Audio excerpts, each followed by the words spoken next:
Hello everybody, and thank you for sharing your time with me. I'm sending this message through various different channels to reach my dear Russian friends and the Russian soldiers serving in Ukraine. I'm speaking to you today because there are things that are going on in the world that are being kept from you, terrible things that you should know about. But before I talk about the harsh realities, let me just tell you about the Russian who became my hero. In 1961, when I was 14 years old, a very good friend of mine invited me to come to Vienna and to watch the World Weightlifting Championships.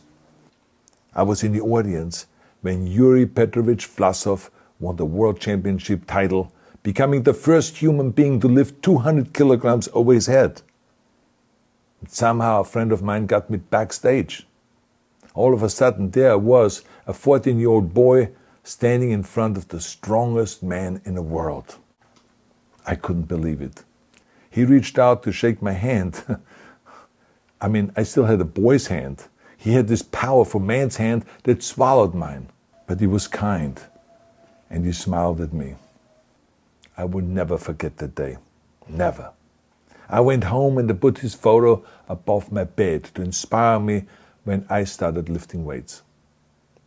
My father told me to take down that picture and to find a German or an Austrian hero. He got really angry, and we argued back and forth.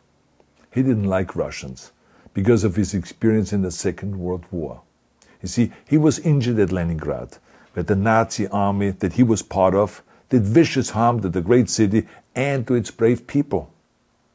But I did not take the photograph down, no, because it didn't matter to me what flag Yuri Vlasov carried.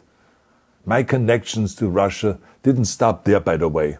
Oh, it actually deepened when I traveled there with bodybuilding and for my movies and met all my Russian fans.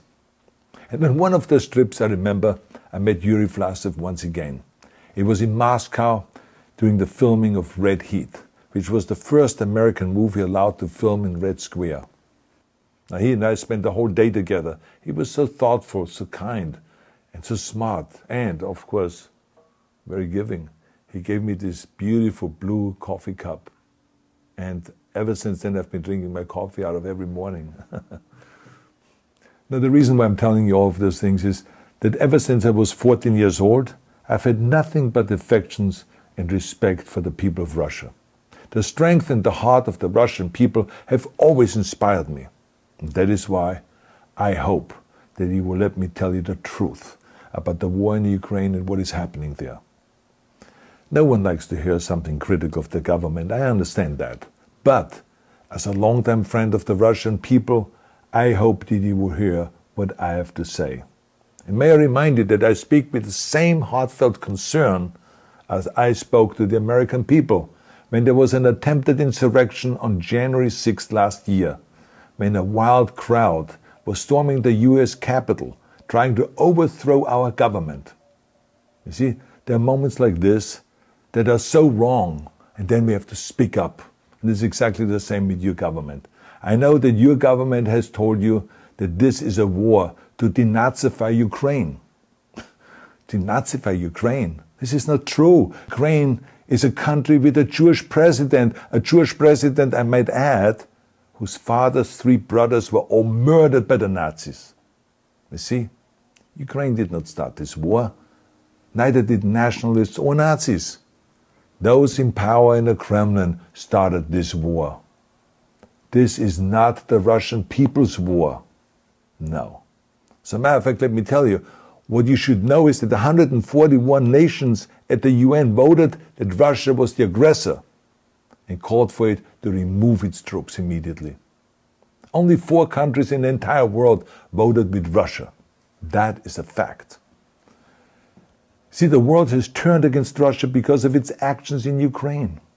Whole city blocks have been flattened by Russian artillery and bombs, including a children's hospital and a maternity hospital.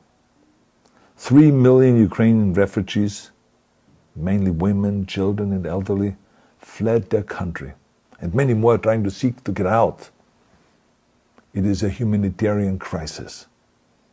Because of its brutality, Russia is now isolated from the society of nations. You're also not being told the truth